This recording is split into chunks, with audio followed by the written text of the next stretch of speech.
ओम शांति। परमात्मा कहते हैं कि ड्रामा कल्याणकारी है। जो कुछ भी इस ड्रामा में, बेहद के ड्रामा में जो भी सीन आ रहा है वो हमारे कल्याण के लिए ही आ रहा है। और कहावत भी है, जो हुआ वो अच्छा हुआ, जो हो रहा है वो अच्छा हो रहा है, और जो होगा वो भी अच्छा ही होगा। लेकिन इस बात को समझना होगा हमें कि कैसे कल्याण होता है। लेकिन कभी कभी ये बात हमारे गले से नहीं उतरती है, क्योंकि हमारे सामने हम देखते हैं कि कितना अन्याय हो रहा है, हमारे साथ गलत हो रहा है। हम बुरी तरह से कहीं फंस जाते हैं, और ये कल्याण कैसे हो सकता है, ये बात हमारे समझ में नहीं आती। लेकिन हम एक उदाहरण से समझे।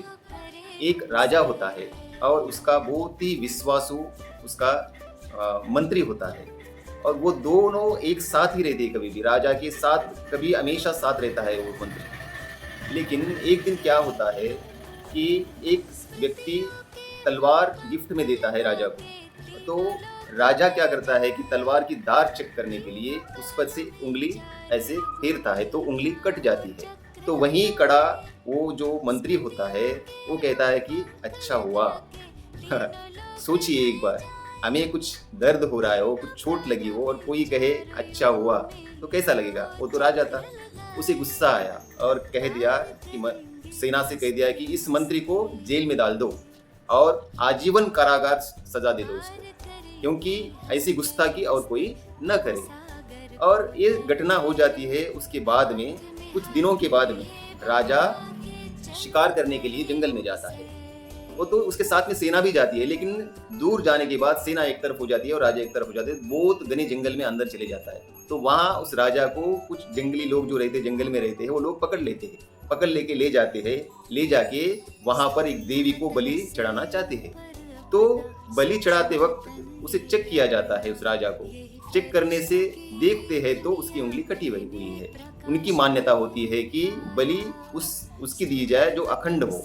ये तो खंडित है, इसकी बलि नहीं दी जा सकती, इसलिए उसे छोड़ देते। भाग कर राजा राज्य में आता है और पहले ही कह देता है सेना से कि उस मंत्री को छोड़ दो और मेरे पास लाओ। वो मंत्री को छोड़ दे दिया जाता है और राजा के पास लाया जाता है। वो राजा कहता है कि आपने जो कहा वो सही है, जो कुछ होता है अच्छे के लिए, लेकिन मेरे समझ में अभी भी एक बात नहीं आई। मेरे लिए तो अच्छा हुआ, उंगली कटी इसलिए मुझे छोड़ दिया गया, लेकिन तुम्हारे लिए कैसा अच्छा हुआ। मेरे लिए तो अच्छा हुआ, लेकिन तुम्हारे लिए तो अन्याय हो गया तुम्हारे ऊपर। तुम्हें बिना कारण जेल में डाल दिया गया और इतने सालों से तुम जेल में रहे। तुम्हारे लिए अच्छा कैसा हुआ। तो वो मंत्री हंसकर बोलता है, राजा जी मेरे लिए भी अच्छा ही हुआ। वो कैसे। वो ऐसे, मैं आपके अंग संग रहने वाला मंत्री हूँ। आप अगर जंगल में शिकार के लिए गए तो मैं भी आपके साथ आता और हम दोनों को पकड़ लेते वो लोग। और जब दोनों को चेक किया जाता, आप तो खंडित थे, मैं अखंड था, इसलिए मेरी बलि दी जाती थी। इसलिए मेरे लिए भी अच्छा हो गया, आपने मुझे जेल में डाल दिया। इस दृष्टांत से हमें ये समझना होगा कि ड्रामा कल्याणकारी है।